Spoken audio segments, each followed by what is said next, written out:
네, 더불어민주당 전용기 의원입니다. 장관님께 질의 하나만 드리겠습니다.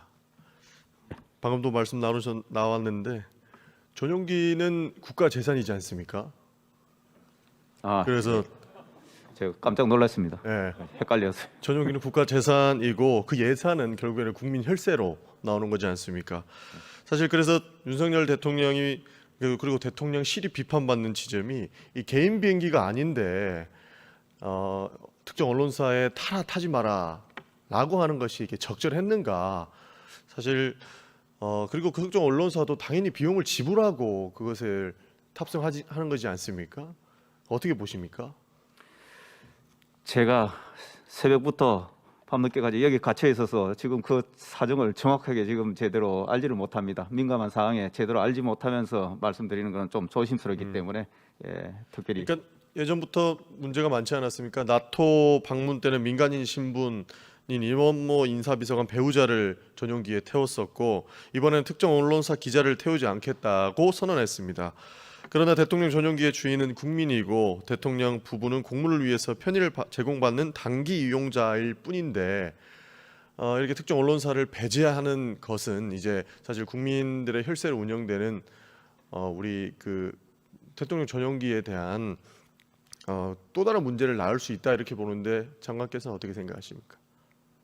그거는 제가 언제 전후 사정을 다 파악하고 기회가 되면 말씀드리겠습니다. 알겠습니다. 문제가 저희는 충분히 있어 보입니다. 국민 혈세로 운영되는 것이기 때문에 대통령께서 그리고 대통령실에서 이래라 저래라 하는 것은 충분히 문제 소지가 있고 해외 언론에서도 이것은 언론 자유 탄압이다 이렇게 이야기하고 있거든요. 이거에 대해서 기준을 조금 하실 수는 없겠습니다만 그래도 한번 좀 잡아주시면 좋을 것 같습니다. 제 방통위원장님 제 질의 하나 드리겠습니다. 방송통신위원회 설립 목적이 어떻게 됩니까? 이게 방송산업의 건전한 발전과 방송의 공정성, 독립성 보장을 위해서 존재합니다. 그렇죠. 이번 MBC의 조치는 방송의 자유와 공공성을 해치는 행위 아닙니까? 여러 가지 판단이 있을 수 있을 거라고 생각을 합니다. 위원장께서는 어떻게 생각하십니까?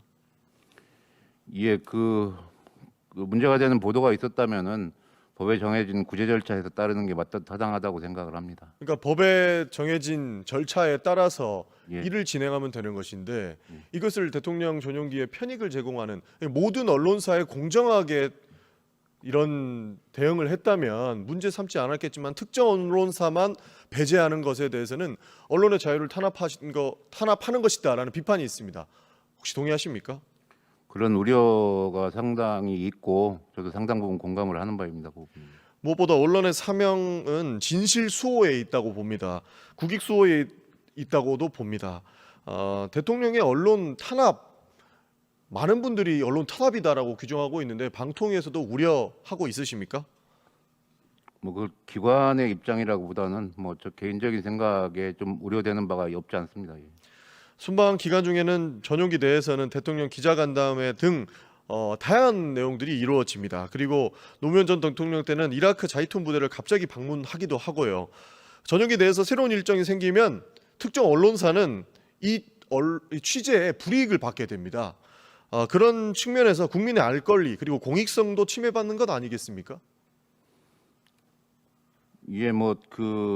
전용기가 공적 공간이고 취재가 이루어지는 공간이기 때문에 그런 우려가 있다는 보도들도 있었고 그 부분에 상당 부분 공감을 하고 있습니다. 저는 이 대통령과 이 대통령실의 조치로 인해서 언론이 권력자의 눈치를 보게 되는 일이 또 발생할 거라고 생각을 합니다. 전두환 군사 시절에 보도 지침보다 더한 언론 탄압으로 변질될 수 있다 이런 비판이 있던데 혹시 위원장님 어떻게 생각하십니까? 그것까지 앞으로 벌어질 일까지 미루어 짐작하고 판단하기는 좀 곤란한 측면이 있는 것 같습니다. 네, 그럼 하나만 더 질의를 드리겠는데요. 오늘 국민의힘 원내대표를 역임하셨던 김기현 의원이 MBC 간부 및 보도진 총 교체를 공언했습니다. 내용 알고 계십니까? 보도 제목만 봤습니다. 사실상 언론장악 2탄을 선언한 것과 마찬가지인데요. 조금 전에 말씀드렸다시피 특정 언론사에 대한 배제는 결국에는 권력자를 비판하는 언론은 앞으로 함께하지 않겠다라고 하는 것으로밖에 비춰질 수 있다고 봅니다.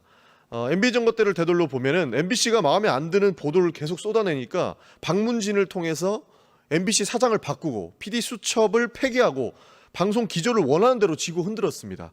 덕분에 언론 노조를 포함한 시민사회에서 오랜 반발이 이어졌었고요. MBC는 막대한 내용에 들이닥쳤습니다. MBC의 중립성이 보장되었다면 없었을 일이라고 생각을 합니다. 위원장님께서는 그때 언론 환경이 정상적이었다 이렇게 보십니까? 많은 어려움이 있었다는 것들이 다들 공감하는 바고요. 그렇기 때문에 언론 관련 단체들에서 그 공영방송의 독립성을 보장하기 위한 제도적 보장을 마련을 해야 된다는 이런 주장을 하는 걸로 알고 있습니다. 그러니까 미래를 짐작해서 우리가 예단은 할 수는 없지만 이렇게 언론 장악 2탄을 사실상 여당에서 선언을 한 그런 수준으로 보고 있습니다. 그렇기 때문에 굉장히 심각하다고 생각을 하는데요. MBC의 중립성 그리고 박문진의 중립성을 지키기 위한 방안을 모색해서 저희 의원실로 보고해 주실 수 있겠습니까? 뭐 절차에 따라 진행될 거라고 생각을 합니다. 법에 정한 절차에 따라. 절대 권력자의 손에 의해서 언론이 탄압받거나 그리고 권력자의 눈치를 보는 언론사가 생긴다면 결국 국민의 알 권리는 철저하게 무시당할 거라고 보고 있고요. 국민들의 눈을 막아서 우리 권력자들이 또 다른 힘을 가지게 되는 건 저는 절대 용서할 수 없는 일이라고 보고 있습니다. 위원장님께서 남은 임기 동안은 철저하게 언론의 자유 수호자로 역할을 해주실 것을 제가 부탁드리겠습니다. 예, 법에 정한 역할 충실히 하도록 하겠습니다. 알겠습니다.